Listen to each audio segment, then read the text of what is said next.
If you descend into the very bottom of hell, according to Dante's Inferno, you will find a frozen lake.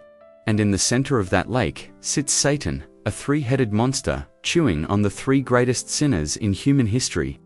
In two of his mouths, he chews Brutus and Cassius, the betrayers of Caesar. But in the center mouth, the worst seat in the universe, he chews on a man whose name has become a synonym for treason. Judas Iscariot. We all know the story. The kiss in the garden. The 30 pieces of silver. The suicide in the field of blood. Judas is the ultimate villain of the Christian story. He is the son of perdition. He is the one disciple who broke bad. But for 2,000 years, philosophers and theologians have been haunted by a logical paradox that sits at the center of this story. It is a problem of causality. Think about it. Christian theology says that Jesus had to die. His death was the plan from the foundation of the world. He came to be the Lamb of God who takes away the sins of the world. But for Jesus to die, someone had to hand him over to the Romans. If Judas doesn't betray Jesus, Jesus doesn't get arrested. If he doesn't get arrested, he doesn't get crucified. If he doesn't get crucified, there is no resurrection. If there is no resurrection, there is no Christianity and no salvation for humanity. So, you are left with a terrifying question. Was Judas actually the most important? 2006, it dropped a bombshell. It claims to be the Gospel of Judas. And in this version of the story, Judas isn't a traitor. He is the only disciple who truly understood Jesus. And he betrayed his master not out of greed, but because Jesus asked him to. Today, we are going to open the Codex Charcos. We are going to look at the dark theology of the Gnostics, analyze the concept of predestination, and investigate the timeline of the betrayal to answer the question, was Judas Iscariot the villain, or was he the ultimate victim? To understand the twist, we first have to look at the official story. The four canonical Gospels, Matthew, Mark, Luke, John, paint a picture of Judas that gets progressively darker as time goes on. Mark the earliest, c. 70 AD. Mark is fairly neutral. He just says, Judas handed Jesus over. He doesn't give a motive. Matthew c. 85 AD. Matthew introduces greed. He says Judas asked the priests, "What are you willing to give me?" He sets the price at 30 pieces of silver, the price of a slave in Exodus. Luke c. 85 AD. Luke introduces the supernatural. He says, "Then Satan entered Judas, called Iscariot." Luke 22-3. John c. 95 AD. John absolutely hates Judas. John calls him a devil, John 6-70.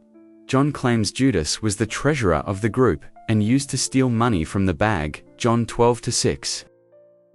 So, over roughly 30 years of writing, Judas transforms from a plot device into a thief possessed by the devil. His name, Iscariot, is also a mystery. Some scholars think it means man of Carioth, a town in Judea. Others think it comes from the Latin, Sicarius, daggerman assassin.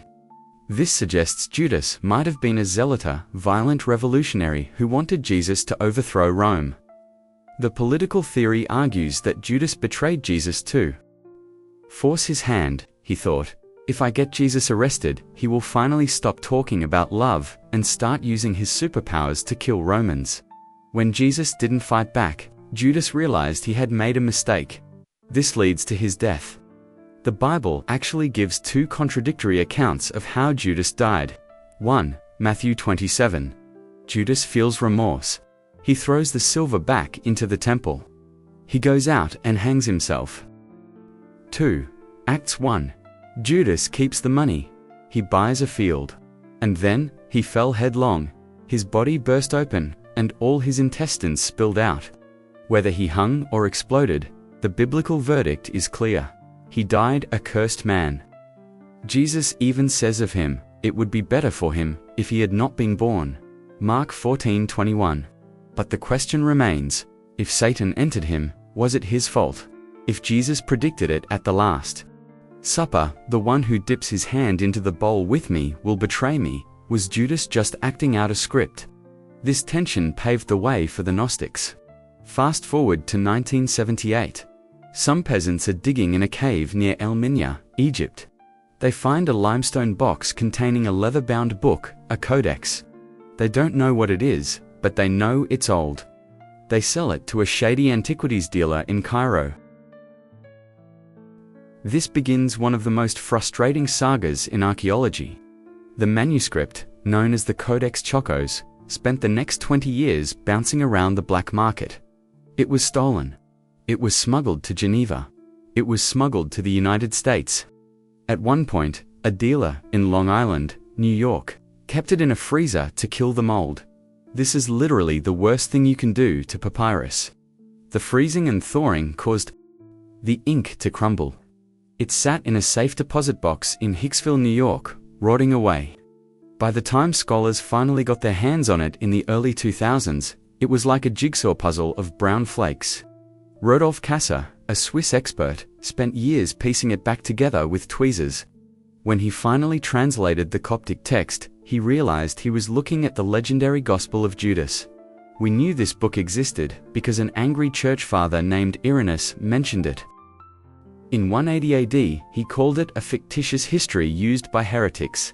But we thought it was lost forever. Now, we could finally read it, and it turned the Christmas story upside down. The text begins, the secret account of the revelation that Jesus spoke in conversation with Judas Iscariot. Immediately, the vibe is different. In this gospel, the other 12 disciples are idiots. There is a scene where the disciples are praying over their food. Jesus walks up and starts laughing at them. They get offended.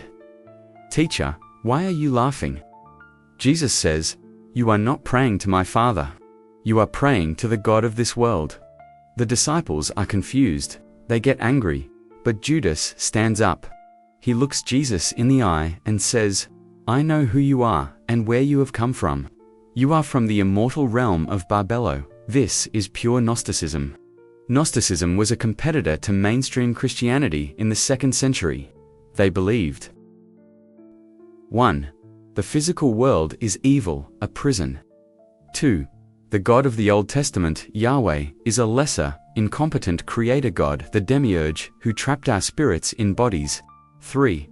The true God is a pure spirit, far above. 4. Jesus didn't come to die for sins. He came to give us gnosis knowledge, to escape our bodies and return to the spirit realm. In the Gospel of Judas, only Judas has this gnosis. Jesus pulls Judas aside and says, "Step away from the others, and I shall tell you the mysteries of the kingdom." He tells Judas that the other disciples are worshipping a false god. He tells Judas that he will be hated by generations of Christians.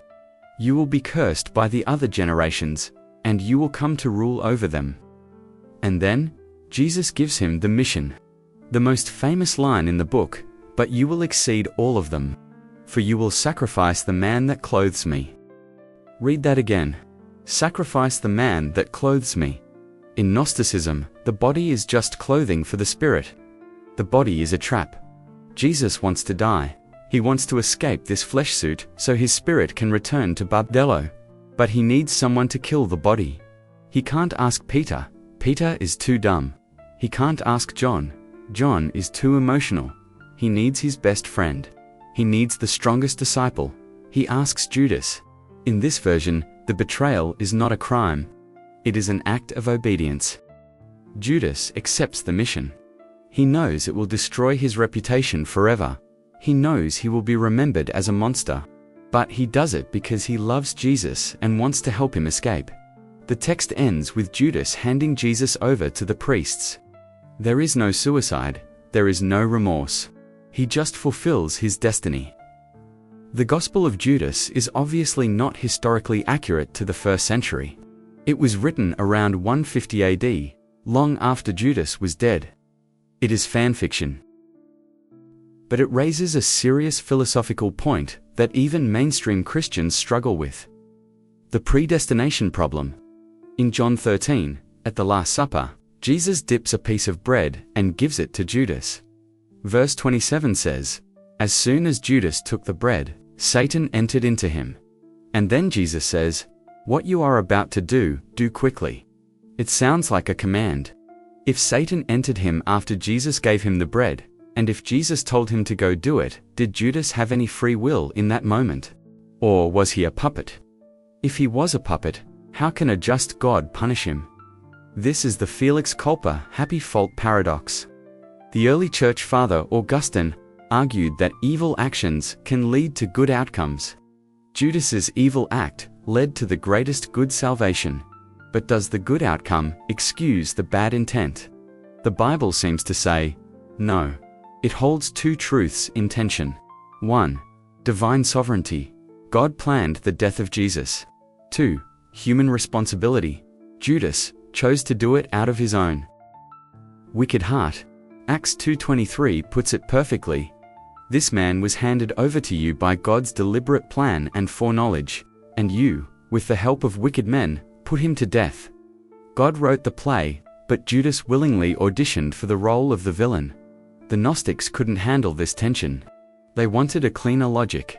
They couldn't accept a God who uses evil men. So they rewrote the story to make the evil man actually a good man in disguise. They turned the traitor into a martyr. There is a psychological reason why we need Judas to be the villain. The French philosopher René Girard talked about the scapegoat mechanism. Groups of people need a common enemy to stay united. By piling all the guilt onto Judas, the other 11 disciples get to feel innocent. Peter denied Jesus. The others ran away. They all failed. But they can look at Judas and say, well, at least I didn't sell him for silver. At least I didn't kiss him. Judas becomes the container for all the betrayal, greed, and cowardice of the human race. We hate him because we see ourselves in him. We have all sold out our values for something, maybe not 30 pieces of silver, but for a promotion, for safety, for popularity. The Gospel of Judas is fascinating because it refuses to let us off the hook. It suggests that the line between saint and traitor is much thinner than we think. So, did Judas have a choice? Historically, almost certainly, the real Judas was likely a disillusioned man. Maybe he was greedy, maybe he was politically radicalized, maybe he was just disappointed that Jesus wasn't the Messiah he wanted. He made a choice to walk into the office of the high priest. He negotiated the price. He led the soldiers to the garden. But theologically, he is stuck in the web of prophecy. The tragedy of Judas is that he was close to the light, but he died in the dark. Peter also betrayed Jesus, but Peter wept, returned, and was forgiven. Judas despaired and died. The difference between Peter and Judas isn't the sin, it's the reaction to the sin. One chose repentance. The other chose despair. The Gospel of Judas tries to rescue him. It tries to give him a halo. But perhaps the biblical story is more powerful because it doesn't rescue him. It leaves him as a warning, a reminder that you can walk with God, eat with God, and even kiss the face of God, and still miss the point entirely. What do you think? Was Judas a villain, a puppet, or a hero? Let me know your thoughts in the comments below. If you found this deep dive into the Lost Gospels fascinating, please hit that like button and subscribe for more content that uncovers the real stories behind our beliefs. Thanks for watching.